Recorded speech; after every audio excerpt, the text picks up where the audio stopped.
Computer science ബാക്ക്ഗ്രൗണ്ടിൽ നിന്ന് വന്ന ഒരാൾക്ക് മാത്രമേ പ്രോഗ്രാമിംഗ് ചെയ്യാൻ പറ്റൂ എന്നൊന്നുമില്ല കേട്ടോ.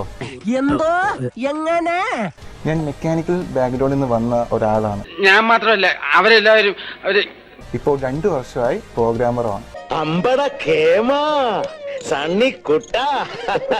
അപ്പോൾ ഞാൻ പറഞ്ഞു വരുന്നത് എന്തെന്ന് വെച്ചാൽ, കോഡിംഗ് ചെയ്യാൻ നിങ്ങൾ ഒരു കമ്പ്യൂട്ടർ എഞ്ചിനീയർ ആവേണ്ട ആവശ്യമില്ല. The coefficient of linear expansion is the position of the hemoglobin in the atmosphere. But why?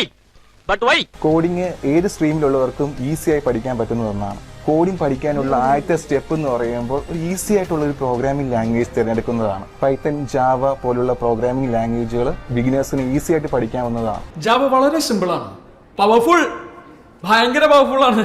Second step എന്ന് പറയുമ്പോൾ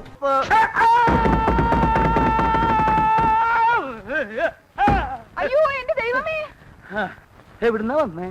എന്തോന്നാണോ ഇത്? താനിത് പൊളിക്കുമല്ലോ. നിങ്ങൾ തിരഞ്ഞെടുക്കുന്ന പ്രോഗ്രാമിംഗ് ലാംഗ്വേജിന്റെ ബേസിക് പഠിക്കുക എന്നതാണ്. ഉദാഹരണത്തിന് variables, data types, loops, functions. ഘടകം, ഒഴിവ്, ഘടകത്തിലൊഴിവ്, പിന്നെ അശോകനും. തേർഡ് സ്റ്റെപ്പ് എന്ന് പറയുമ്പോൾ കുറച്ചുകൂടി അഡ്വാൻസ് ടോപ്പിക്സ് ആയ oops concept, collections, database, automatic detection of finite field and matching. ഇത് ഞാൻ നാസയ്ക്ക് വേണ്ടി ഡെവലപ്പ് ചെയ്ത ഒരു സോഫ്റ്റ്വെയർ ആണ്. ഇതൊക്കെ പഠിക്കുന്നതാണ്. ജോലി സാധ്യത കൂട്ടാൻ വേണ്ടി ഒരു ഫ്രെയിം വർക്ക് കൂടെ പഠിക്കുന്നത് നല്ലതായിരിക്കും. 2 പഴം കൂടി കുത്തിക്കേറ്റിക്കൂടെ? അപ്പോൾ നിങ്ങൾ ചോദിക്കും, ഇതൊക്കെ പഠിക്കാൻ കുറെ സമയം എടുക്കില്ലേ? ഒരിക്കലുമില്ല. വെറും 100 ദിവസം കൊണ്ട് നിങ്ങൾക്ക് ഒരു ഫുൾ സ്റ്റാക്ക് ഡെവലപ്പർ ആവാം.